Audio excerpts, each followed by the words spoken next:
Guys last வீடியோவோட எண்டிங்ல நான் என்ன சொல்லியிருந்தேன்னா நெக்ஸ்ட் வீடியோவில் நம்ம என்ன பார்க்க போறோம்னா எப்படி தெரியாத ஒருத்தர்கிட்ட நம்ம டெக்ஸ்ட் பண்றது. ஆல்ரெடி பார்ட் 1 நான் போட்டிருக்கேன்.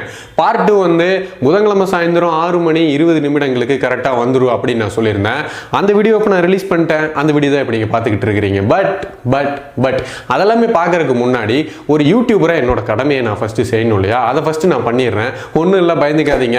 இந்த வீடியோ கீழே ரெட் கலரில் சப்ஸ்கிரைப் அப்படின்னு ஒரு பட்டன் இருக்கும். அந்த பட்டனை கிளிக் பண்ணி வச்சுக்கோங்க. நீங்களும் happy, நானும் happy. And now let us watch.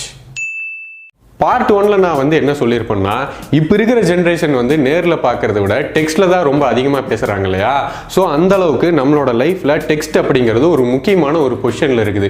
அப்படிப்பட்ட ஒரு முக்கியமான பொசிஷனில் இருக்கிற டெக்ஸ்ட் நம்ம பண்ணும்போது நம்மளோட கேரக்டர் வந்து மற்றவங்ககிட்ட எப்படி கரெக்டாக ப்ரொஜெக்ட் பண்ணுறது அப்படிங்கிறத பற்றின ஒரு 5 பாயிண்ட் தான் அந்த வீடியோவில் நான் சொல்லியிருப்பேன்.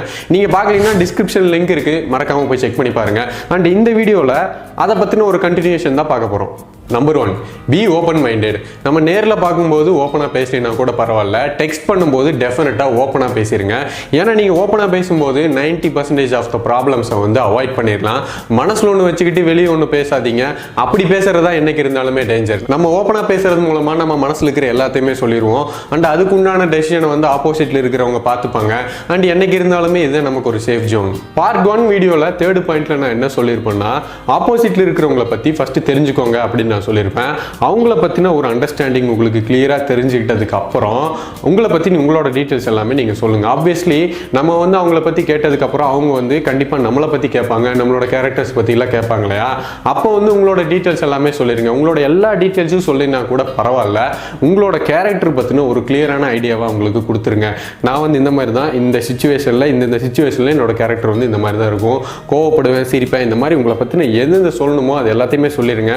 ஏன்னா நீங்கள் இப்படி சொல்லிட்டீங்கன்னா தான் பிரச்சனை இல்லை. சொல்லாமல் இருந்து ஃபியூச்சரில் வந்து நீங்கள் இப்படி பேசிகிட்டே இருக்கும்போது உங்களோட கேரக்டரில் ஏதாவது ஒரு சேஞ்சஸ் அவங்க நோட்டீஸ் பண்ணிட்டு, நீ ஃபஸ்ட்டு வந்து இந்த மாதிரி தான் இருந்த, இப்போயே இந்த மாதிரி மாறிட்ட அப்படின்னு ஏதாவது கேட்கறதுக்கு வாய்ப்பு இருக்குது. அது மூலமாக உங்களோட ரிலேஷன்ஷிப்பில் ஒரு மிஸ் அண்டர்ஸ்டாண்டிங் வரும். இதெல்லாமே அவாய்ட் பண்ணணும்னா ஃபஸ்ட்டு நீங்கள் பேசும்போதே உங்களை பற்றின, உங்களோட கேரக்டர் பற்றின ஒரு ஃபுல் அண்டர்ஸ்டாண்டிங்கை வந்து அவங்களுக்கு கொடுத்துருங்க.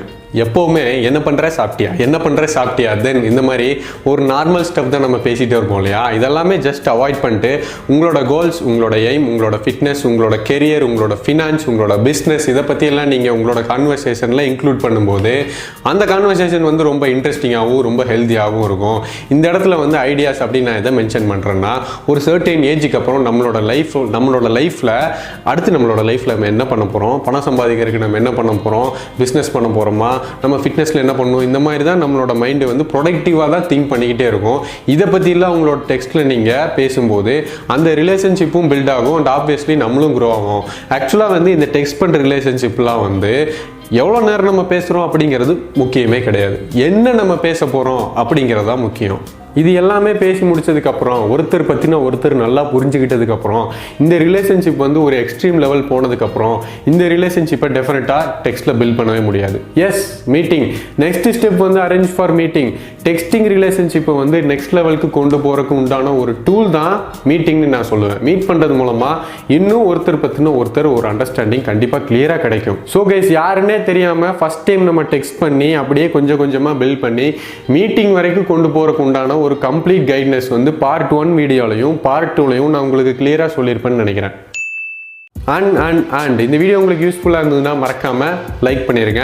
அண்ட் இந்த வீடியோ யார் யாருக்கு தேவைப்படும் நீங்கள் நினைக்கிறீங்களோ மறக்காமல் அவங்களுக்கு இந்த வீடியோவை ஷேர் பண்ணுங்கள். அண்ட் உங்களோட தாட்ஸ் என்னங்கிறது மறக்காமல் கமெண்ட்டில் மென்ஷன் பண்ணுங்கள். அண்ட் ஒன் மேனை நீங்கள் அடிக்கடி பார்க்கணுன்னா என்ன பண்ணணும், மறக்காமல் சப்ஸ்கிரைப் தான் பண்ணணும். ஏன்னா நீங்கள் இல்லாமல் நான் இல்லை.